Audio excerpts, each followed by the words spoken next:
Good morning. I'm WVEA President Dale Lee, and it's Thursday, April 16th. I hope each of you are doing well and are coping as best you can with the challenges presented by the COVID-19 pandemic. I'll keep this video short, but I just wanted to touch on a few things.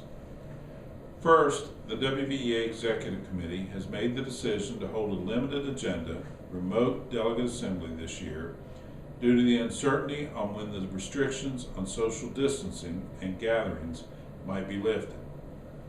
Our annual meeting was originally scheduled for next weekend, and because of the coronavirus restrictions, Marriott Hotel canceled our meeting and are forced to cancel all events and meetings throughout. The Executive Committee decided to err on the side of safety and schedule a limited agenda of remote DA on Saturday, May 23rd. Now, you've probably already seen that announcement on our social media pages, and those members who are delegates will receive additional details early next month.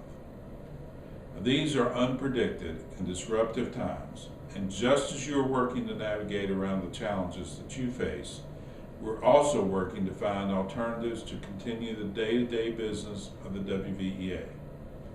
I want to remind everyone that although our office is not officially open, there are staff in and out on most days. Our staff is working remotely, and the WVEA Help Center remains open, but you will either need to leave a message and have your call returned or complete the Help Center form on our website and email in your information. Now remember, our Help Center and staff resources are for members only. If you are a WVEA member and have questions or concerns, please reach out to us. Now, I know many of you are still volunteering with the meal delivery in your community, and we can't thank you enough for all that you're doing for your students. Make sure that you continue to practice safe social distancing and are adequately protected during the preparation and delivery of these meals.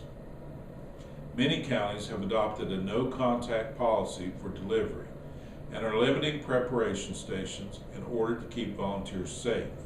The WVEA has been talking to the Department of Education during the last week regarding their guidance on employee evaluations. WVEA continues to insist that no requirements should be placed on the evaluations this year that are not normally in place. Administrators should not be asking for excessive documentation, contacts or call logs, lesson plans, etc. to complete the evaluation.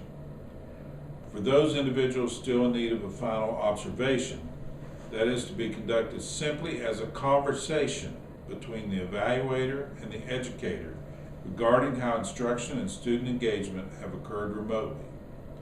Now, this conversation should not require documentation by the administrator, and based on our discussions with the Department of Education, has been sent out guidance to that effect.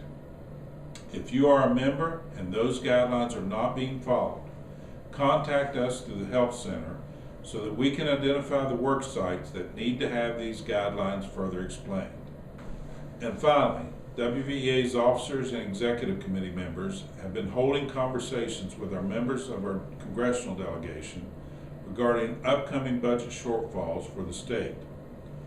Some estimates have state revenue losses due to business closures and reduced tax collections at $500 million. Our conversations with our federal representatives have included making sure that the next stimulus package allows for states to use some of the stimulus money to backfill their state budgets to replace this lost revenue.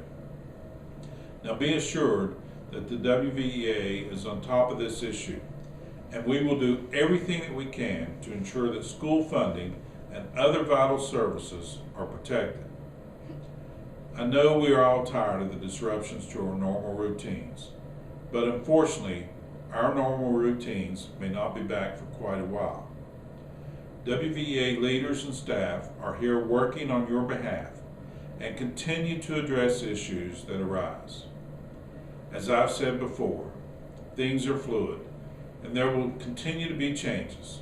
I will continue to update you as those changes occur. In the meantime, be safe, listen to the experts, stay inside, and And when you must go out, practice social distancing and continue your hand washing and sanitizing regimes.